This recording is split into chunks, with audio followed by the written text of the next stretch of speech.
খাতে পা দিয়েছেন, থামেন। ইসকনের নাম নিয়ে হোক আর বিভিন্ন নামে আজ যেগুলো চালাচ্ছেন, যেখানে আছেন ওখানে থামবেন। এটা কিন্তু ইন্ডিয়া না, এটা এখনো বাংলাদেশ। এদের হয়তো আর কিছু নেই, যতটুকু ইমান আছে ইমানের সামনে দাঁড়ানোর ক্ষমতা এখনো কারো নেই। কথা বলেন ঠিক কিনা? আমরা আর কিছু না মানি, অন্তত এটা বিশ্বাস করি যে আল্লাহ একজন আছে। কথা বলেন না কেন? আমার মনে হয় শুধু আমরা না, দেশে আমরা যারাই বাস করি অন্য ধর্ম অনুসরণ করতে পারে, কিন্তু উপরওয়ালা একজন আছে এ কথা তারাও বলে। কথা বলেন। আপনি পিনাকি ভট্টাচার্যের দিকে তাকান, আমার মনে হয় যে ওর 100টা কথা বললে 90টা আল্লাহ নামে বলে, অথচ নাম দেখেছেন, ধর্ম দেখেছেন পিনাকি ভট্টাচার্য, হিন্দু মানুষ। আপনি গয়েশ্বর বাবুর কাছে যান, 14টা কথা বললে আমার মনে হয় 10টা আল্লাহর নামে বলে। সবাই এই পৃথিবীতে যারাই আছে, বিশেষ করে এই বাংলাদেশে, এরা সবাই বিশ্বাস করে আল্লাহ একজন আছে, উপরওয়ালা একজন আছে। কারণ বিপদে পড়লে আমরা দেখি দলমত থাকে না, সবাই তখন ডাকে কাকে? আমি ছোটবেলায় বরিশালে পড়তাম, ওই সময় ব্রিজ ছিল না, নৌকায় যাওয়া লাগতো। লঞ্চে ট্রলারে নৌকায় যখন যাচ্ছি, হঠাৎ দেখি ঝড় উঠেছে নৌকায়, টলাটলি করে নৌকা। আমরা যারা মুসলমান আছি বলছি লা ইলাহা ইল্লাল্লাহ। একজন দাদা হিন্দু আর দাদি দুইজন মিলে আমাদের সাথে পড়ছে লা ইলাহা ইল্লাল্লাহ। কি গো, চেহারা দেখে মনে হয় অন্য ধর্মের। এই যে এখানে কি দেওয়া থাকে, তিলক। ডাক দিয়ে বললাম, দাদা মুসলমান হয়েছেন কবে? হইনি। কালেমা পড়লেন? যে ঝড় উঠেছে ও কালী দুর্গার কাজ না, আল্লাহ লাগবে। বিপদে পড়লে সবাই ডাকে কাকে? আমরা আজকে শিক্ষা নিয়ে যাওয়া লাগবে। আল্লাহ পাক যদি জালেমদের বাড়ি ঘর জনশূন্য করে দিয়ে টয়লেট বানিয়ে দিতে পারে মাত্র 3 মাসের ব্যবধানে, 3 বছর যেতে দেন, ওই জায়গাতে মানুষ ঘৃণা করেও যাবে না। কারণ জায়গাটা আল্লাহ অভিশপ্ত করে দেয়। যেখানে বসে জালেমরা জুলুমের দুর্বিসন্ধি করে, ওই জায়গাটা আল্লাহ পৃথিবীর মানুষের কাছে ঘৃণিত, নিন্দিত, অভিশপ্ত করে দেয়।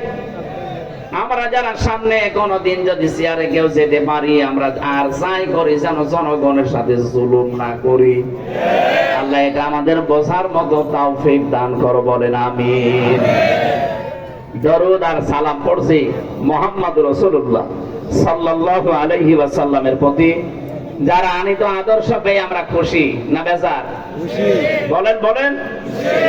এই জামানায় যদি হযরতে মুসা আলাইহিস সালাম আসতেন, হযরতে ঈসা নবী পর্যন্ত আসতেন, আর তারা যদি আমাদের নবী মুহাম্মদ রাসূলুল্লাহকে না মানতেন, বিশ্ব নবী জানিয়ে গেছেন আমি নবুয়ত পাওয়ার পর থেকে কিয়ামত পর্যন্ত যদি মুসা নবী ঈসা নবীও আসে আর আমার আদর্শ বাদ দিয়ে নতুন কিছু মেনে চলে, নবী হওয়ার পরও তারা জাহান্নামী।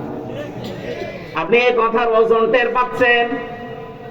এত বড় নবী, আল্লাহর সাথে যিনি কথা বলতেন কালিমুল্লাহ, আল্লাহর রূহ বলা হয় হযরতে ঈসা রূহুল্লাহ। এই সমস্ত নবী এখন যদি আসতেন আর মুহাম্মদুর রাসূলুল্লাহর আদর্শ বাদ দিয়ে যদি অন্য কাউকে মেনে চলতেন, তারা পর্যন্ত জাহান্নামী হয়ে যেতেন। তা আপনি যাকে মেনে চলেন, যার আদর্শ মতো চলেন, উনি কি মুহাম্মদুর রাসূলুল্লাহর চাইতেও দামি? আমি ইঙ্গিত দিলাম, জ্ঞানী মানুষ আশা করছে আপনি বুঝে ফেলেছেন। এরপরও যদি কেউ না বোঝার ভান করে থাকেন, আপনার এখানে বসে নবী ওয়াজ করলো আপনার কাজ হবে না। এই কোরআন কিন্তু নবীজি আবু জেহেলের সামনেও যেভাবে পড়েছিলেন, আবু বকরের সামনেও ওইভাবেই পড়েছিলেন। আবু জেহেল কোরআন শোনার পরে তার শয়তানি বেড়ে গেছে, আর আবু বকর কোরআন শোনার পরে তার ঈমান যা ছিল আরো বেড়ে গেছে। এইজন্য এখানে যারা বসেছেন, যদি আবু বকরের মতো মন নিয়ে বসে, ঈমান যা আছে মাস্ট বি আরো বাড়বে। যাদাতুহুম ঈমানা, তাদের ঈমান বাড়তেই থাকবে। কিন্তু আবু জেহেলের মতো মন নিয়ে যদি বসেন, আমি আমির হামজা না, কাবার ইমাম আব্দুর রহমান সদাইসি ওয়াজ করলেও আপনার ঈমান বাড়বে না, আপনার শয়তানি বাড়বে।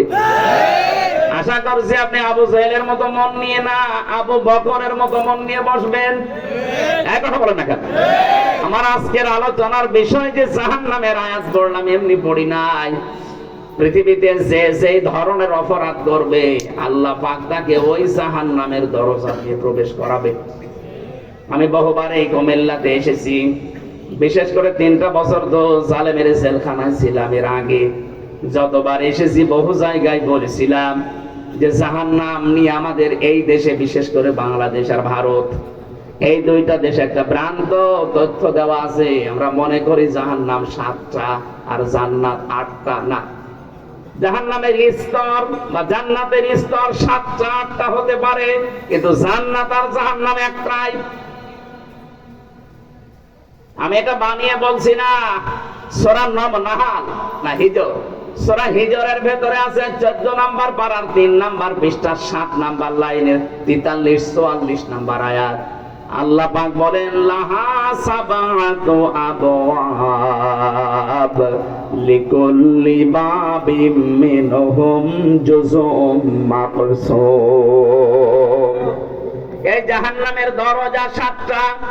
যে যে ধরনের অপরাধ করবে আল্লাহ তাকে দিয়ে সেই দরজা দিয়ে প্রবেশ করিয়ে শাস্তি দেবে। তাহলে জাহান্নাম কয়টা? 7টা। এই যে প্রাইমারি স্কুল দেখেন, স্কুল তো একটা, ক্লাসরুম 5টা। যে যেই ক্লাসে পড়ে সেই দরজা দিয়ে সে প্রবেশ করে। আপনি ক্লাস 5-এ পড়েন, আপনি 4-এর ক্লাসে এসে বসে থাকবেন, আপনার কোনো লাভ আছে? না। ক্লাস 2-তে পড়েও কোনোদিন ক্লাস 5-এ যে বসে থাকলে লাভ আছে? না। আপনাকে বসতেও দেবে না, ওখানে ক্লাস করতেও দেবে না। কারণ যে ক্লাসে পড়েন ওই দরজা দিয়ে প্রবেশ করে ওই জায়গায় বসেন। জাহান্নাম একটা, তার স্তর আল্লাহ বানিয়েছেন 7টা। আমরা জানি জান্নাত 8টা স্তর বানিয়েছেন, আমরা মনে করি 8টা। না, আল্লাহ পাক জান্নাতের স্তর বানিয়েছেন 100টার উপরে। এই কোরআনে আছে। সবগুলো আমরা জানি না, আমরা মাত্র 8টা জানি। আর জাহান্নাম 7টা না, জাহান্নামও 100টার উপরে স্তর আছে। আমরা 7টা বেশি জানি। যে যেই ধরনের অপরাধ করবে আল্লাহ পাক বলেন তাকে ওই দরজা দিয়ে প্রবেশ করি আমি আল্লাহ শাস্তি দেব। কারণ জাহান্নাম এটা একটা ফাঁদ। এটা কি? পাখি ধরে মানুষ কি দিয়ে? ফাঁদ দিয়ে। বলেন না কেন?